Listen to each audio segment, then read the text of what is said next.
This is the Simpit. I'm your host Sean Cole, and today I'm here to show you how I designed and assembled my very own 3D printed button box for my direct drive wheel. Now when I say button box, what do I mean? I mean that sandwich plate that goes between the steering wheel itself and the quick release. And in my case, it'll actually hold my paddle shifters as well. This hub will be made for a 70mm automotive bolt pattern, which means you could use any Sparco, Momo, MPI, Pep Boy Special, or anything you find on Amazon as long as it has that standard automotive bolt pattern, which means you could style this or make this project in the shape or image of any type of wheel that you want to use. So if you're using like a giant oval wheel, you could make accommodations to fit that wheel. If you want to use a D-shaped wheel, you could accommodate that. In my case, I'll be using an open wheel, and we designed the button box to accommodate the wheel rim that we would be using. Now, if you remember a while ago, I did 3D print my own steering wheel. It's this one right here. It's that McLaren design that I got from Fox 85, and it was something that I just basically had to print, install my equipment, and then finish it off, and it came out okay. I mean, there are things about it that I'm somewhat proud of, but overall it has a very DIY look about it, and the grips were something that I was never happy with, to the point that I didn't even like putting my hands on them. They were too big, the finish was rough, and it just wasn't the caliber of wheel that I wanted to use on my direct drive base. This time around, I decided to let the wheel companies who make automotive parts for a living do what they do best and make the steering wheel, and that I would focus my attention on what I do best and turn things into great sim racing gear. So the very next step would obviously be, what style of wheel do you want to build? Are you building it for GT racing, for open wheeled, for NASCAR? The style will determine the shape will determine the type of button box shape and where we're going to put our buttons, so that is really the first question. Now in my case, the guys at Cube Controls, they just sent me the GT0 wheel rim, which is a wonderful open wheel style rim. It had some wonderful features like the 5mm thick aluminum plate, making it very strong, the very smooth, very high-end leather that made it feel very good and very high-end, and it was that open-wheeled style, which is what I was trying to achieve to better this McLaren rim. So that would be the starting point, and it had other added features like extra holes in the middle of the spokes to be able to put extra buttons, dials, or encoders, or anything else that you might want. And at under 200 bucks, it can rival any Momo, Sparco, or any other type of racing wheel. Now this project isn't for everybody. I totally understand and accept that. So let's talk about what it will require to do a project like this. Let's start with the designing ability. You need to design what we're going to build. You need to manufacture it out of thin air with imagination and a little bit of understanding of what we're actually building. You're going to need electronic skills. There's a lot of wiring, a lot of soldering, a little understanding of how electronics work to complete the task. And maybe most important of all, it's going to take a lot of time and a lot of patience. Because let's face it, we're in the world of not just do-it-yourself, but prototyping. And with prototyping, we're going to make a lot of mistakes, and with mistakes come even more time, frustration, and in some cases, added money. And then on top of it, this isn't exactly the cheapest project in the world. I mean, let's face it, we're gonna need some serious equipment to be able to make this project even happen. And then on top of it, you will need a wheel just to get things going. But in the end, it's gonna come out a lot cheaper than buying one of those high-end steering wheels. So let's talk about what you're gonna need to build this project. Obviously, a 3D printer. We've talked many times about a 3D printer. That can range anywhere from $150 up to thousands of dollars. In my case, I have two relatively inexpensive Ender printers to take care of the job.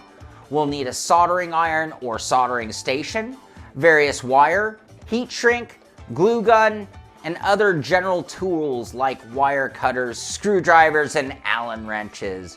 We'll need a wheel rim with a 70mm bolt pattern. In my case, the GT0 wheel goes for $193. We'll need a micro board, and Ricmotech was kind enough to supply us with a Bodner Mini, which goes for about 35 bucks. We'll need 8 push buttons for our design at $2 a piece, giving us $14. We'll need 2 push button encoders that go for $7 a piece for another $14.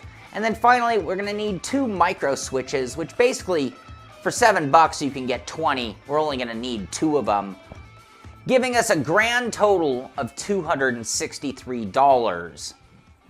And depending on what wheelbase you're going to be putting this wheel on, you're also going to need the wheel side quick release, or the entire thing depending on your scenario. In my case, this is going on my Sim Experience AccuForce. The entire quick release goes for $89, so I guess that would be an additional cost, but that's going to be the case no matter what kind of wheel you put on your direct drive base. Now, at this point, I really do have to thank Cube Controls and Ricmotech for supplying the parts for our build. And if you're looking to do something like this, you can find this and other rims from Cube Controls at their site, and the DIY electronics from Ricmotech at their website. So thank you to both of those companies, or none of this would have actually happened. So once again, I don't want to downplay or diminish how difficult this project is. It really is one of the more difficult projects that I've ever done from start to finish, and again, it will take a good assortment of those skills. So the other thing is the amount of time, the amount of steps involved. I can't possibly give you a tutorial on how to do every part of this, but I can show you the story, and I can show you the basics of how we did the design, how we did the wiring, how we did our final check, and I hate to say, even our second version of the wheel, which has already happened. So let's get things started. I want my button box or my hub to match the contours of the wheel shape. I also want it to have clearance so that it doesn't pinch on the leather. It's going to have to get around that. It needs to match the 70mm bolt pattern. I want the center spoke shape to be exact. It needs to accommodate all 8 buttons. It needs to accommodate the 2 holes that were already pre-done in the GT0 wheel rim. And I need it to hold the paddle shifters in the right spot. All of that has to be incorporated into this one design. So let's go ahead and start with my new favorite program, that being Tinkercad, a free basic CAD level drawing program. And it all started with me grabbing a good image of my steering wheel and then converting it to an STL file for Tinkercad to use.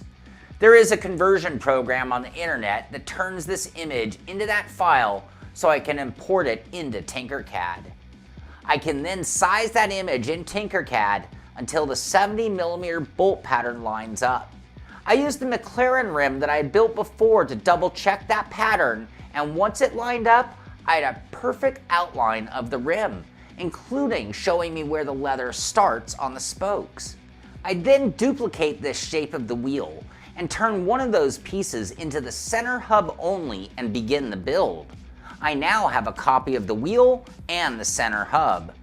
The wheel gets 2 encoders in my design, so I made an object that was the same shape and dimensions as my encoders and attached them to the wheel rim. Because they are on the back of the wheel, they will also need to have clearance through the center hub to fit. I can then put that center hub over the wheel and encoders and start to build up its thickness to accommodate things.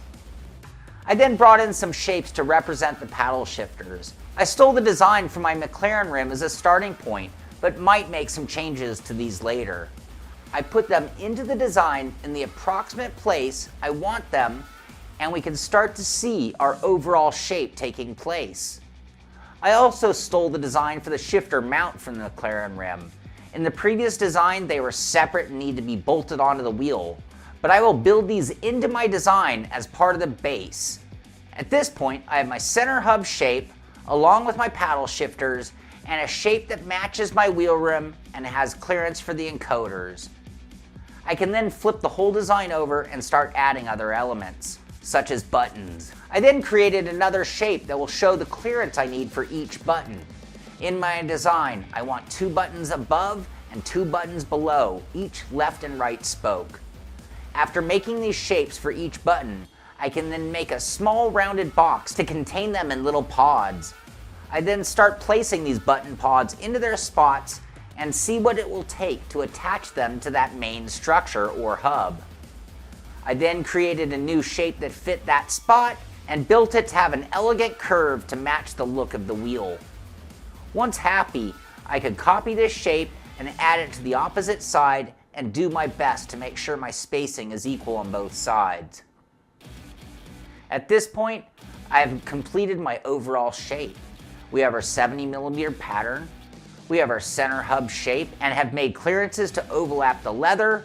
We have all of our buttons, encoders, and shifters sorted out as well. Now it's time to make room on the inside for our parts within this center hub. I start by isolating the hub itself. I can then make hollow versions of my parts. I add the 8 buttons in a way that will create holes in the shape right in their place. I can then make hollowed versions for my encoders and have it eliminate material to give them clearance as well.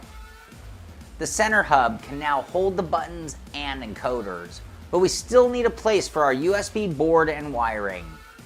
I then cut the hub into 2 halves, giving you a front or wheel side and a back or quick release side of the hub. You can also see some of the cutout shapes that we created and how they will be carried over to both halves. I then need to add more hollow sections to create the voids for the buttons and wiring, starting with the back and adding cutouts in each of the button pods. These hollows will give us a wall and then clearance inside for the soldering and the wires. Once I am happy with the shape of the cutout, I can copy it and place it on all 4 button pods to do the same thing. When I delete the sections, you can see how it removes the material from the overall design. I can then use those same 4 shapes to remove the material from the front section or half as well. And unfortunately, I didn't film the last step, which was creating that center hole that would be the clearance for our USB board and the rest of our wiring. But now we have our 2 completed halves, and it now comes the very, very long part, that being 3D printing. It was literally 19 hours of printing for one side, 21 hours of printing for the other, and then we can finally start putting it together. Now the first step actually is removing all of the structure or support material from the 3D print. It will require cutting and prying and delicately removing the extra material from spots on the print. Then I need to install the 8 buttons into the pods. However, I then find the holes are too small. A little reshaping with a Dremel and I can fit them in and secure them to the hub. I also found that the cutouts for the encoders were also a little too tight. More grinding with the Dremel, and I have enough clearance to add the front half of the hub to the wheel rim with the encoders sticking through properly. The next step would be the USB board and starting my wiring. I then run into my next mistake in the design. There's nothing holding the USB board in place, and there's no clearance for the USB wire to go to it. Don't! So I marked these locations with 2 plans in mind. I will use my 3D pen to make a box for the board, and I will use my Dremel to cut the channel for the wire. So at this point you can see we are already 4 errors in the design and we just started putting this thing together. Welcome to the world of prototyping or DIY. So at this point I'm already thinking there's probably a good chance we're going to have to print a second version of one of these. So I started keeping a list of all the things that I would change in the design if I had to print it again. So with that, I moved on to wiring. And for this, I will simplify what I am doing. The board I'm using, the Leo Bodder Micro USB board, has a series of holes on it. There is a hole for a ground. This wire will need to be plugged into every single button and encoder on one side or one post. We'll use one wire here and branch that same wire out to connect to all of the buttons, encoders, and switches. There's also a series of holes that are numbered 1 through 20. Each one of these holes is for each button. So I can wire my first button to number 1 and my second button to number 2, and then branch that ground wire to the opposite post of each button. If I did all 8 buttons, I would use the first 8 numbered holes on the board. The push button encoders are similar, with one thing that you must pay attention to. On one side they have 2 pins, and on the other is 3.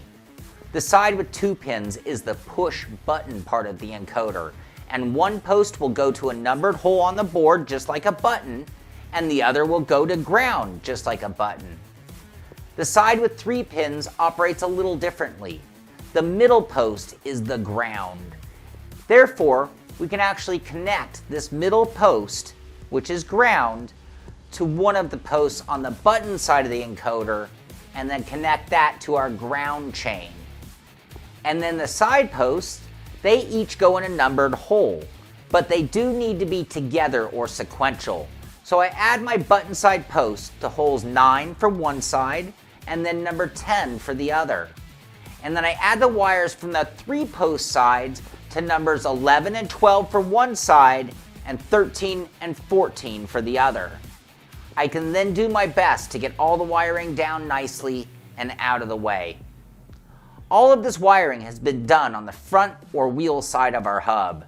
However, our paddle shifters are mounted on the back half, and the wires will have to reach the USB board. Each shifter presses on a micro switch when pressed. These switches have 3 pins, but we only need to use 2 of them for this operation. At that point, they act just like a button, with a common ground wire, and then another wire to the numbered pins on the board. I had to make these a little long to be able to actually reach the board from the other side of the wheel hub. The shifter arms fit right into the box and use a bolt to hold them in place. I added the magnets, and now they operate and click the switch. After soldering all my wires into place, I can then start making my final adjustments. I cut a groove for the USB wire to come out the bottom, and this took a lot of trial and error to get just right. I then used a glue gun and started securing things in place, like the USB board and wire, along with compacting the wires as much as possible out of the way. And then finally, after many hours of work, it was time to sandwich it all together. And this was not easy. I had to not pinch wires, but they were sticking out everywhere. I had to not crush the wires and encoders in the board, but the clearances were way too tight. But with enough caressing and enough manipulation, I finally got it to close and could bolt it to my quick release. Uh-oh, Houston, we have a problem. I cannot tell you how devastated I was at this point in time. My design had a fatal flaw. I had made the wheel hub way too thin. So my bolts were way too long and I couldn't get it to fully close on the quick release. Now, I could have gotten shorter bolts, but the problem was this now had my wheel far too close to my quick release, far too close to my wheelbase, not the way that I wanted my design to go. And at this point, I knew we were going to be doing a second print and a total redesign, or at least a major modification to this design before we could move forward. So I was able to bolt it down just enough to put it on my rig, because I did want to finish off my notes and see if there were any other changes that needed to be made before we bothered doing another 19 and 21 hours of printing. So looking at the wheel on my wheelbase, I came up with about 9 things that needed to be changed in order to make this thing work, and we are going to go ahead and make a few improvements along the way. And I got to tell you, this version 2.0, I'm not even convinced that that's going to be the final version in the end, or that will cure all of the mistakes. These are just the ones that we found in round 1. So I went about making some major changes, like I wanted bigger holes everywhere. I wanted more clearance all the way around, bigger and deeper channels for the wiring and the board. I wanted protective tunnels to make it so I couldn't pinch the wires when sandwiching it together. I wanted to move the top button pods inward to give more room for my thumbs. And then I wanted those pods to overlap the backside instead of just butting up to it for added strength. I would need a spacer that matched the wheel and filled the distance that I wanted the wheel from my base. And then it was a total reprint, this time in black. I ran both my printers simultaneously, so 21 hours later, it was time to do it again. Starting with removing the support plastic from the new prints, adding my buttons, adding my encoders and switches, and then rewiring it all again. This time, when all was prepped and finished, it went together much more smoothly, and when bolted to the quick release, fully closed flushly. So in total, it's really hard to figure out exactly how much time I put into this project. I mean, in printing alone, we have 3 or 4 days. I easily spent 4 or 6 hours in total design time just finicking with Tinkercad. And then in assembly time, with all the grinding, all the cutting, having to do it twice, I spent no less than 8 hours doing this project. So it was not quick. It was not easy, and it did not come without its headaches, but in the end, I am extremely proud with what we've come up with or what we've finished with. So when I think of $263, it's not terribly expensive. When I consider all the tools that you would need to do the job, it certainly does up the cost. Some of you might already have these tools, and that certainly makes it. For $263, it's really hard to beat this wheel. So when I did have it on my rig and I finally got to drive this wheel and I could feel my hands on this wheel, I was shocked by how well it worked on track as well. It has a super pro feel to it, and I think for the most part, it even looks semi-pro. Certainly a lot better than the way the McLaren wheel came out, and it drove very nicely as well. I really like the final placement of the buttons and their spacing. I also love the encoders in the wheel spokes, which is really mostly thanks to cube controls on their wheel rim. I have everything I need and well within reach of my thumbs. The wheel hub is also very stiff.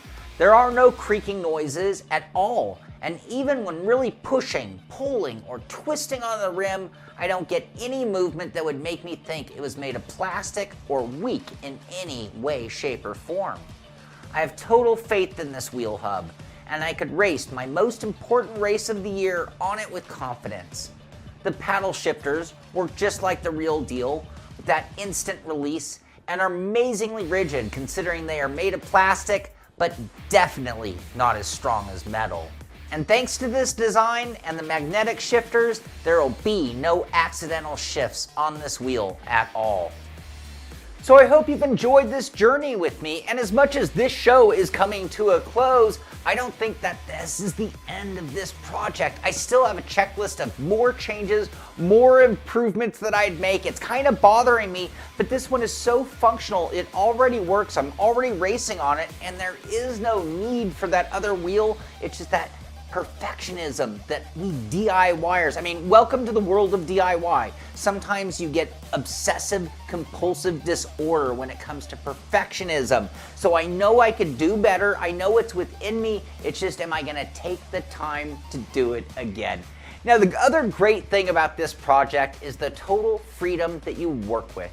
Pick any style wheel rim. I mentioned at the beginning, if you're building a NASCAR wheel, we could have shaped everything to fit that kind of wheel. If you're a GT driver, the sky is the limit. It doesn't matter what kind of buttons, encoders, switches, it's all your choice. You could source any parts to do this job, put it all together and have it look and feel just the way you want it to be. Model it after your favorite wheel. So if you've enjoyed this show, if you want to see more DIY projects like this, you want to see our next review of a GT0 wheel rim or other products in sim racing, be sure to subscribe to this channel, and thank you very much for watching. I hope you enjoyed the show. This is the Simpit. I'm Sean Cole, and I'll see you on the track.